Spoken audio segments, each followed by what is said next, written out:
नमस्कार मंडळी, स्वामी ज्योतिषमध्ये मी सौ जयश्री रत्नदीप पत्रे स्वामी तुमचं मनपूर्वक स्वागत करते।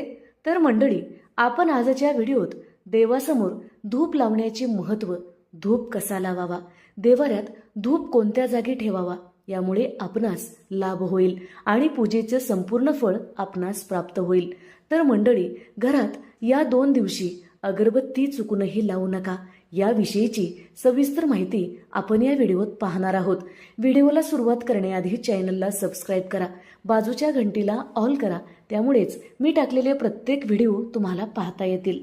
तर मंडळी, हिंदू धर्मात देवांची पूजा करताना अगरबत्ती, धूपबत्ती लावण्याची परंपरा आहे। अगरबत्ती ही शुभ आणि समृद्धीचे प्रतीक मानले जाते। असे मानले जाते की सकाळ संध्याकाळ घरात धूप लावल्याने सकारात्मक ऊर्जा संचारते, घरात सुख समृद्धी टिकून राहते। परंतु वास्तुशास्त्रात अगरबत्तीशी संबंधित अनेक महत्त्वाच्या गोष्टी सांगण्यात आल्या आहेत।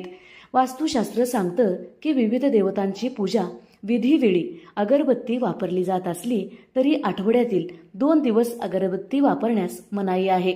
असे केल्याने घरातील शांती, समृद्धीवर परिणाम होऊ शकतो। जाणून घेऊया आठवड्यातील कोणत्या दिवशी अगरबत्ती लावू नये।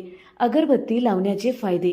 धूप लावल्याने घरात नकारात्मक ऊर्जा राहत नाही आणि वातावरण सकारात्मक राहते, त्यामुळे देवताही प्रसन्न होतात आणि त्यांच्या कृपेने सुख समृद्धी प्राप्त होते।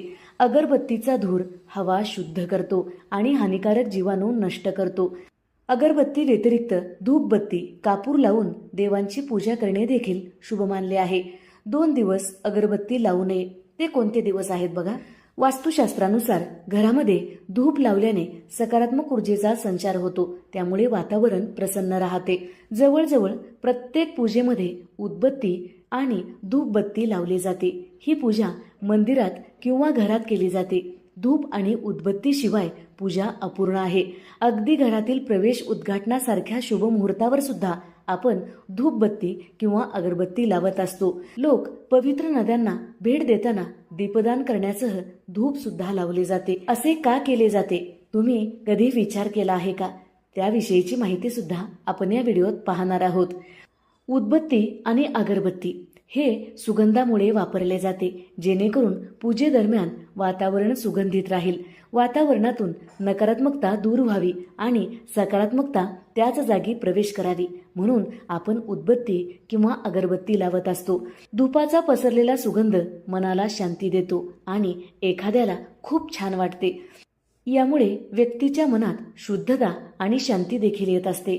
या कारणास्तव अनेक प्रकारच्या औषधी वनस्पती आणि फुलांचे अर्क धूप आणि अगरबत्ती बनवण्यासाठी वापरले जातात। अशा पवित्र सुगंधामुळे वातावरण सुद्धा सुगंधी होते आणि पूजा किंवा आरती करताना कापुराचा सुगंध सुद्धा आपणास दरवळत असतो। यामुळे वातावरण शुद्ध होते आणि आपलं मन एकाग्र होऊन आपण मनोभावी पूजा करू लागतो। मनोभावी पूजा केल्यामुळे देव आपल्यावर लवकर प्रसन्न होतात आणि आपली पूजा देव स्वीकारतात सुद्धा। देवांनी आपली पूजा स्वीकारल्यामुळे आपणास त्याचा नक्कीच लाभ होत असतो। सर्वात महत्त्वाची गोष्ट म्हणजे धूप आणि अगरबत्ती लावून देव प्रसन्न होतात। वेगवेगळ्या देवी देवतांना वेगवेगळे सुगंध आवडतात, म्हणूनच त्यांना धूप आणि अत्तरे अर्पण केले जातात। उदाहरणार्थ, लक्ष्मीला गुलाबाचा सुगंध आवडतो, तर शंकराला केवड्याचा सुगंध आवडतो। म्हणूनच पूजा करताना देवांच्या आवडत्या सुगंधाने गोष्टी वापरत असतो। यामुळे देव लवकर प्रसन्न होतो। तर मंडळी, देवघरात धूप कोणत्या जागी ठेवावी, यामुळे आपणास लाभ होतो।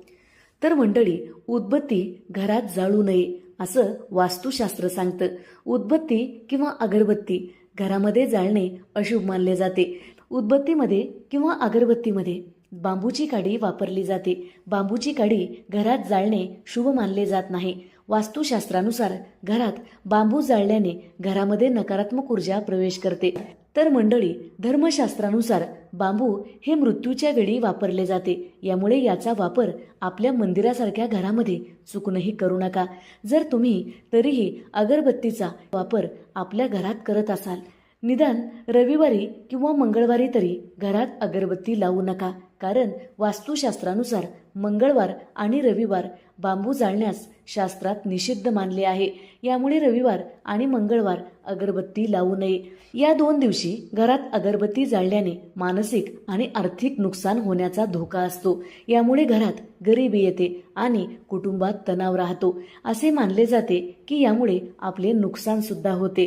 पौराणिक शास्त्रानुसार मंगळवार आणि रविवार बांबू जाळल्याने संततीची हानी होण्याचा धोका असतो. याशिवाय या दिवशी बांबू जाळल्याने पितृदोष सुद्धा लागत असतो. यामुळे कुटुंबात सुखशांती राहत नाही. बांबू जाळल्याने दुर्दैव येते.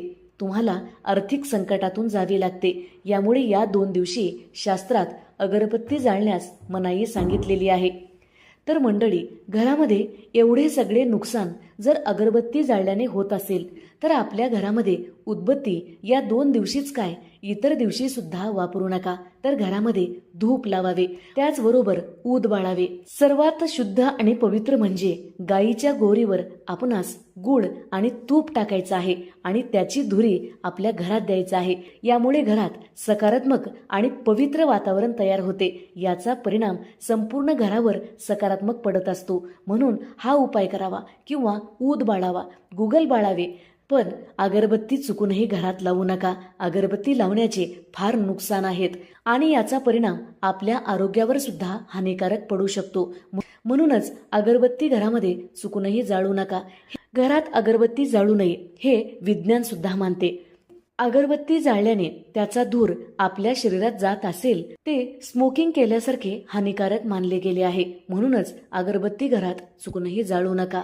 देवाऱ्यात धूप कोणत्या जागी ठेवावी यामुळे आपणास लाभ होतो. देवाऱ्यात धूप देवांच्या उजव्या बाजूला म्हणजेच आपल्या डाव्या हाताला ठेवावे.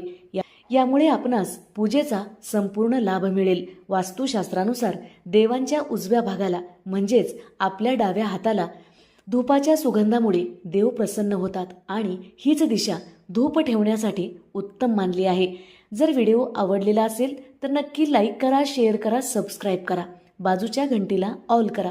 त्यामुळेच मी टाकलेले प्रत्येक व्हिडिओ तुम्हाला पाहता येतील. धन्यवाद. हर हर महादेव.